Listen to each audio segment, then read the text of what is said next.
Today is January 3rd, 2024. It's a new year, so welcome aboard to another episode of Pro-Life Week. My name is Rob Carr of Kalamazoo Right to Life.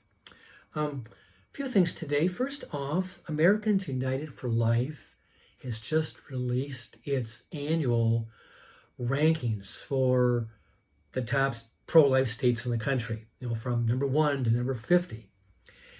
And so it's always been a challenge. I know in the past, historically, 20 years ago, Michigan was always in the top 5. We had a pro-life governor, John Engler, and back in the 1990s, and Michigan was a very pro-life state, but a lot has changed in that regard. So how pro-life is my state? AUL gives the answer. These are the top 10 states, pro-life states. Number 1, for the 4th year in a row, Arkansas.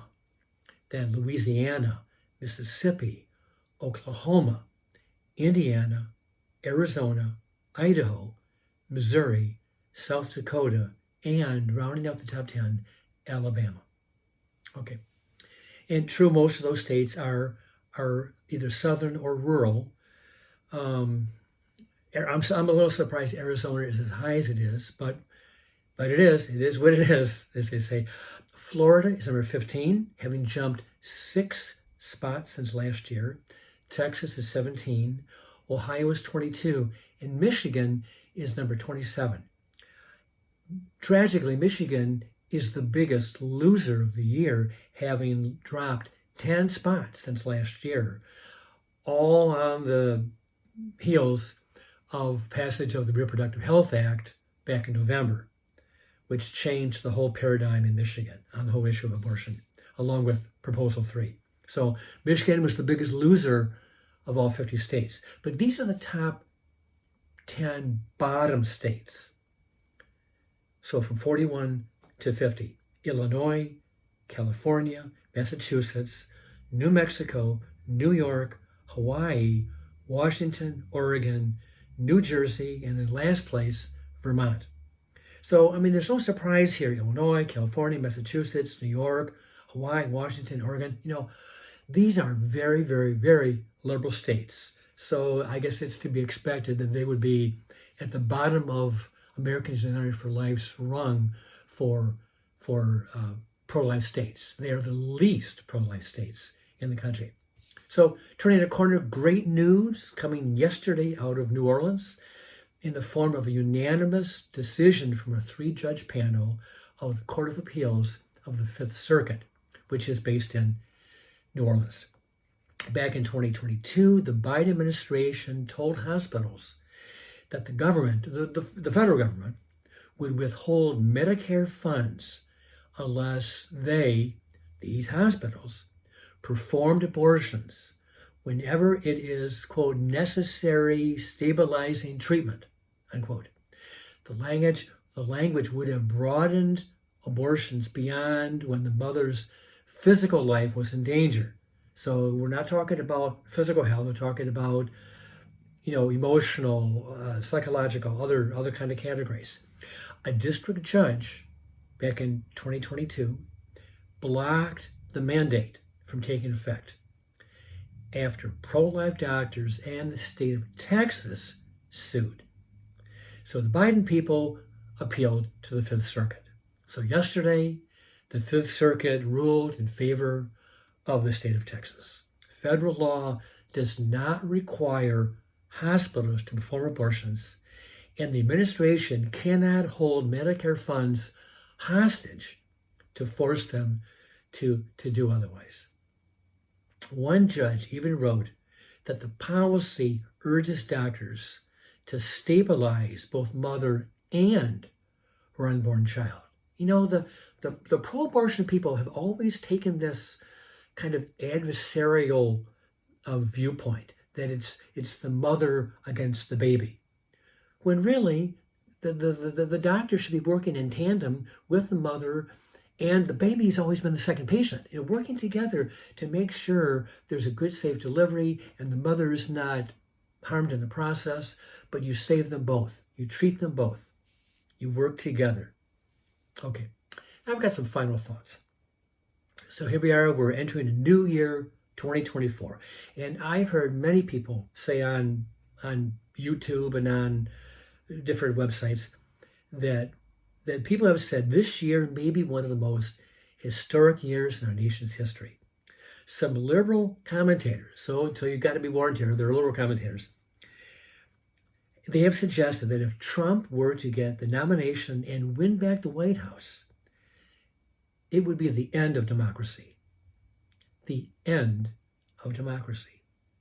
Our country, if Trump became president again, our country would cease to be democratic if Donald Trump became president. A lot of hyperbole and a lot of nonsense. But the idea about the historic nature of 2024 got me thinking about just the concept of history in general, what it is and what influences the arc of history. So when I was getting my master's back at Western Michigan University back in the early 90s, one of my classes, the professor was talking about how people view history and what shapes history. And, is it shaped by individuals, by people? Do people change history? Or is history changed by events? Or are they shaped by ideas? Or is it a combination of all three? So we look at famous people of the past, and I'm just going to go through a list.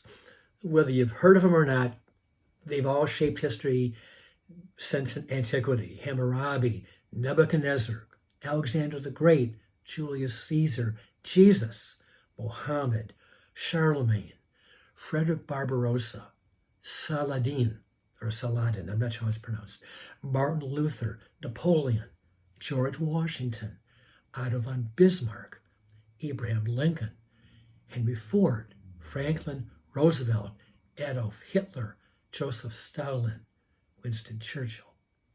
We could all name another 100 or 200 famous people who have shaped world history. They all shaped history in one way or another. Or did events reshape the historical narrative? Best example is Archduke Franz Ferdinand's assassination in 1914 led to World War I, and World War I led to the Versailles Treaty, which crippled Germany and basically fostered the rise of Hitler and the rise of Nazism. That one assassination back in 1914 in Sarajevo. Or is history shaped by ideas? Karl Marx constructed the political theory, which we have called communism, socialism, communism. But communism has killed more people than any other political ideology in human history. China, as we all know, remains the leading communist country. Democracy, if communism is an idea, so is democracy. We may have gotten it from the ancient Greeks, and even they had an imperfect vision or practice of democracy. But really, Great Britain did not really have a very democratic form of a constitutional monarchy when the kings still controlled Parliament. It was not a pure democracy. And then, obviously, our American Revolution, the American version of democracy is as close to what God intended in the first place.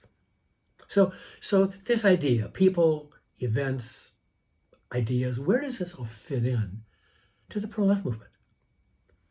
We've had pioneers in the past, the Jack Wilkes, the Mildred Jeffersons. We've had the Judy Browns. We've had people in the past. We had people who were willing to buck the system, to challenge the status quo, to go against the prevailing currents of society, and declare that the baby in the womb is a human being or a human person. But did events shape the pro-life movement? Roe v. Wade. Did Roe launch the pro-life movement? No, it didn't. But it sure put fuel to the fire. It fanned the flames of this embryonic pro-life movement that was birthed back in the late 60s. But Roe v. Wade was the catalyst, the pivotal change that got things rolling. The pro-life movement exploded because of Roe v. Wade. Has the Dobbs decision of 2 years ago, has it reshuffled the deck? Well, you bet it has. And Proposal 3 and Issue 1 in Ohio, they're the consequences of the Dobbs decision. Ideas? Did ideas shape the pro-life movement more than people or events? People like Pastor Richard John Newhouse, Pope John Paul II, or even Mother Teresa could articulate the pro-life message that all lives have value. All lives are endowed by God with gifts and talents. All people are valued, no matter what the level of a mental or physical capacity. We are all created in the image of God. And with that positive note that we are created in the image of God, I will let you go. I will see you next time.